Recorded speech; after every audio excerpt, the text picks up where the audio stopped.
Bonjour à tous, c'est Rémi des Serres Caladoises. Alors aujourd'hui, je voudrais déjà commencer par vous remercier de votre présence au mois d'octobre pour vos plantations et tous vos projets suite aux conseils précédents qu'on a pu vous donner sur les autres vidéos. Je voudrais un petit rappel quand même sur le fait que le mois de novembre est très froid par rapport à ce qu'on a pu avoir au mois d'octobre qui est beaucoup plus froid, mais que ça reste un mois idéal pour planter des plantes. C'est un peu moins motivant, mais on est sur des mois très très très qualitatifs pour planter. La thématique d'aujourd'hui, c'est un sujet qui nous a été posé à de nombreuses reprises par message ou au magasin. Ça touche à la protection des plantes en hiver. Alors on a eu les premières gelées il y a une petite quinzaine de jours. C'était des gelées assez courtes, qui ont duré 1 ou 2 heures chaque matinée, à -1, -2. Mais ça a suffi à vous alarmer à raison pour certaines plantes, à tort pour d'autres. Et aujourd'hui, on va essayer un peu de démêler un peu toutes ces choses-là. Bon, il y a plusieurs catégories de plantes. Il y a la partie qui gèle pas du tout, les forsythia, les choses comme ça. On va pas s'attarder là-dessus. C'est des végétaux rustiques, très adaptés à chez nous. Donc voilà, ça, je n'en parle pas. La question, elle se pose surtout, les deux plantes qui reviennent le plus, c'est l'olivier et le palmier. Bon, l'olivier, premièrement, c'est une plante qui est jugée très fragile par rapport au froid, à mon avis, à tort. On n'est pas sur une plante ou des gelées telles qu'on a pu avoir il y a une quinzaine de jours. C'est pas susceptible de les endommager suffisamment pour qu'on s'inquiète. L'olivier, il est capable de supporter à des températures jusqu'à -10 degrés, voire -15 degrés, assez facilement. Le vrai problème pour l'olivier, c'est les froids humides. En l'occurrence, de l'humidité, on n'en a pas eu. Donc les froids qu'on a eus étaient des froids très secs, avec du vent, des choses comme ça. Donc de ce point de vue-là, l'épisode qu'on a eu là était pas du tout inquiétant pour eux, il n'y avait pas de raison de les protéger. Par contre, si on venait avoir des valeurs qui s'aventurent au-delà des -10 degrés, disons, puisqu'il faut mettre une valeur, il faudra commencer à prendre des mesures.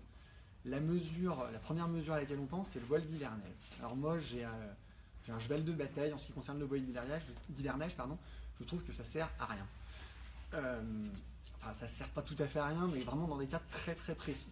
En gros, s'il fait -10 degrés, le voile d'hivernage vous sauve en gros 0 degré, c'est un isolant, mais c'est en aucun cas quelque chose qui va réchauffer. Je prends toujours cet exemple, essayez de passer une nuit à -10 degrés, que vous soyez en t-shirt ou avec un gros pull, globalement, vous allez finir un peu congelé. L'olivier ou le palmier, c'est exactement la même chose. Le voile va plutôt les étouffer à l'intérieur, l'air circule moins bien, il y a de la condensation qui va se former. On est plus sur quelque chose qui va aggraver l'état de la plante que quelque chose qui va le sauver. Voilà. Par principe, si votre plante, si votre olivier doit avoir des froids suffisamment pour la faire geler, le voile ne changera rien sur la partie aérienne. Le vrai conseil, et alors je le donne pour l'olivier, mais il sera valable aussi pour toutes les plantes, et puis on apportera quelques nuances, c'est de protéger au niveau racinaire et éventuellement au niveau du tronc. Pourquoi? On en a déjà parlé au mois d'octobre, si vous avez regardé sur les autres vidéos, le cœur de la plante, c'est ses racines. C'est de là que tout part. Si les racines gèlent, la plante est morte. Si le feuillage gèle, la plante peut repartir d'en bas. Ou même si le tronc n'a pas gelé, au niveau du tronc. Donc, la priorité absolue en termes de protection, c'est le sol. Donc on va utiliser des paillages, on va utiliser... Il n'y a même pas besoin d'aller chercher des trucs très compliqués, de la paille, de l'écorce, du gazon, des feuilles. N'importe quel paillage fera très bien l'affaire pour vraiment protéger au niveau racinaire. Et éventuellement, si ça vous inquiète quand même un petit peu, un petit voile au tronc, voilà, en complément, mais comme je vous ai dit, avec une efficacité assez limitée. Voilà. Pour l'olivier, c'est vraiment ça. Pour le palmier, la variété qui est le plus vendue dans nos régions, c'est la variété Trachycarpus, le Camerops. C'est un palmier qui fait un gros tronc avec des poils. Cette variété-là, il faut savoir qu'elle vient à la base de la cordillère des Andes. Donc il pousse à 2000-2500 mètres d'altitude. Autant vous dire que -5, -10 degrés, ça les fait rigoler. Ils s'en moquent, quoi. Quand je vois ces palmiers qui sont voilés tout l'hiver, emmitouflés, on les ressort, ils sont pourris, la base. Encore une fois, c'est vraiment pas la chose à faire. Théoriquement, c'est des plantes qui n'ont même pas besoin de protection. Si vous voulez vous rassurer, vous pouvez très bien mettre un peu de voilage au pied, de toute façon, c'est jamais mauvais. Si vous mettez un gazon, de la pelouse ou des choses comme ça, en plus, ça pourra faire un apport organique pour le printemps, donc c'est jamais perdu, il n'y a aucun problème. Voilà. Après, il y a certaines variétés de palmiers, autres que le Camerops, dont certaines qu'on vend ici, qui vont être un petit peu moins rustiques. sans rentrer dans les détails, après on va faire du cas par cas. Certaines variétés ne peuvent juste pas survivre en pleine terre chez nous, c'est le cas du phénix notamment. Voilà, après sans les montrer c'est toujours un peu compliqué, ça reste un peu flou, ça on peut vous donner des conseils plus détaillés au cas par cas. Voilà.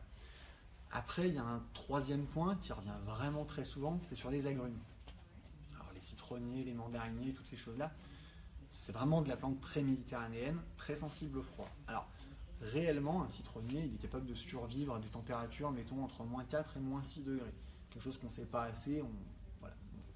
Le problème c'est que c'est une plante qui est souvent en fleurs en ce moment et que les gelées même de faible intensité vont avoir tendance à faire avorter les fleurs, vont avoir tendance à nuire à la production.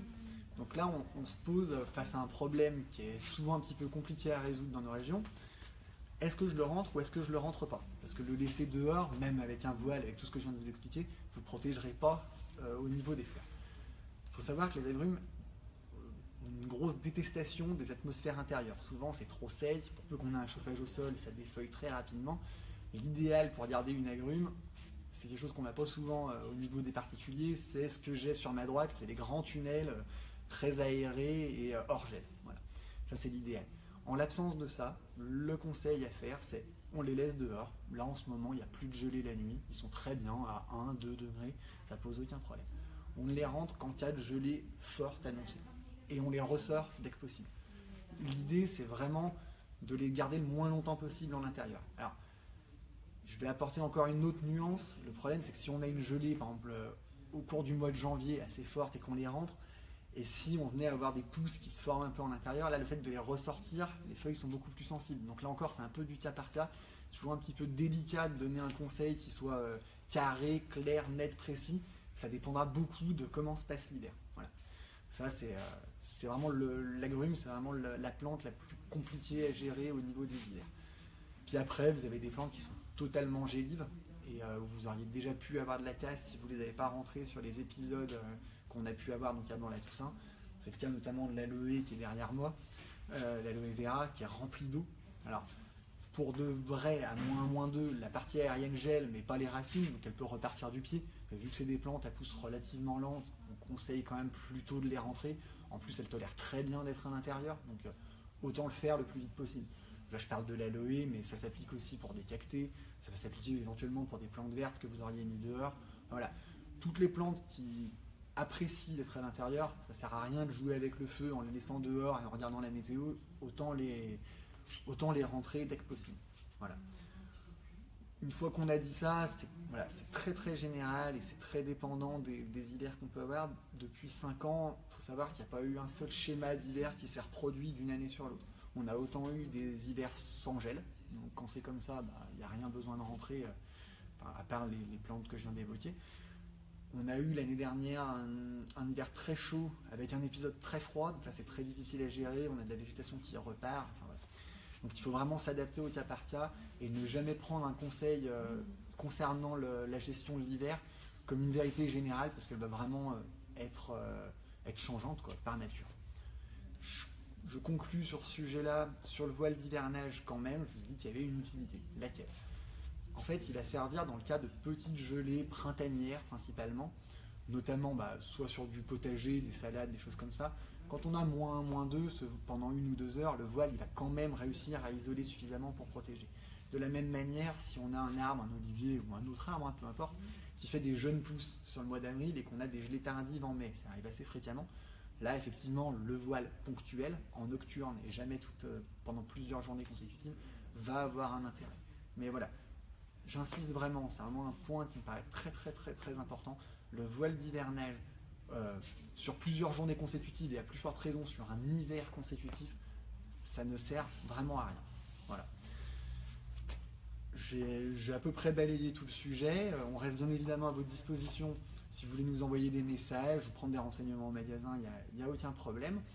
Je profite de cette vidéo, c'est l'occasion de vous annoncer que d'ici à la fin du mois, on va lancer un rayon qui concerne la fleur coupée, donc plutôt pour de la fleur à offrir, des baptêmes, des événements, des choses comme ça.